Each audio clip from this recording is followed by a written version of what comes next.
Hey guys, I'm back with another training. On today's training, what we're going to do is affidavit memorandum of agreement concerning real estate.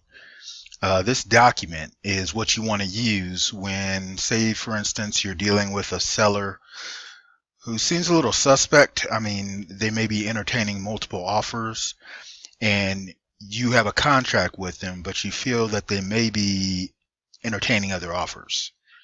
And you could be seduced into taking a higher offer than the one that you already have with them. So typically what you do is you file this at the county recorder's office so that, say for instance, they do get it under contract with another buyer and they go to close. When they do the title search, this is going to come up and it's going to cloud the title.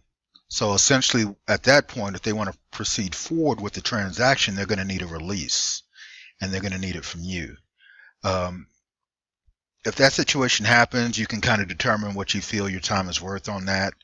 I've seen people charge as little as $1,500 for a release to as high as maybe $5,000 for a release. But there are guys out there that use this, maybe, I guess, to the extreme. Well, they put it on every property they get under contract. I don't recommend that because, that's not going to look good for you. I've only done it maybe twice in, 15 years. And that's because I was really, really concerned that the seller may try to go around our contract that we have on it. So basically, just kind of going over the contract, you want to fill in the state, whatever state you're in, the county that you're in, and here, just before me, the undersigned authority on this day presented appeared. Basically, you're going to get this document notarized, and your name is going to be here on this first line.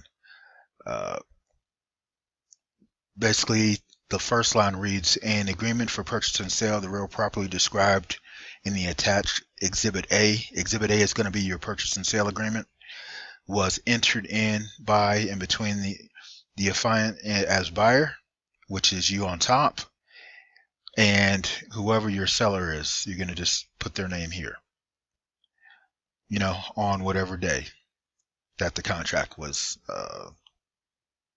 initiated for, whenever both of you guys signed.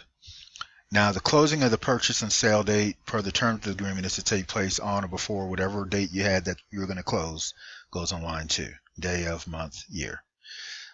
Number 3, an agreement of a copy of the agreement for purchase and sale of said real property may be obtained by contacting, whose mailing address is and whose number is, and it's dated. And you date this on this day and whatever month and year you're going to use it for. Oops, let me back up. Okay, if you notice on the bottom, it does need to be notarized. Let's go up slowly. You'll notice here it needs to be notarized. This is where your name would appear.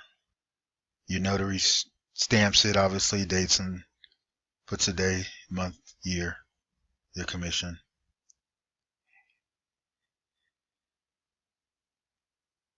And then you can put an address here, if you like, to have the recorder mail you back the original. Typically what's going to happen is when you use this document, at some point you're going to be contacted, if they, at whatever point the seller does sign it, if you haven't closed on it, obviously, and they're going to need to get a release from you.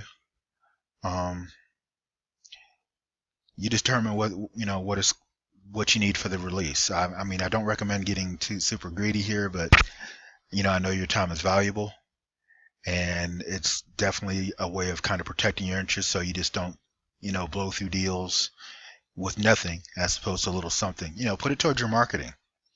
Maybe go out to eat or something, but it's just a way of covering yourself, protecting your interests, and and just making sure that your time is not being wasted. And that's kind of what I would recommend using this document for. So if you have any questions about this particular document, if you would like for me to send you a copy of it, please, message me or click the link below the video, and I'll see about getting that out to you as well. Also, I'm setting up little Q&As, so that's going to be determined. So just stay tuned for another video kind of outlining that, or maybe even just post the videos and audio on YouTube. So, but it's something to be able to help out in case you have any questions or any fears or concerns about getting into real estate. But until then, have a good one.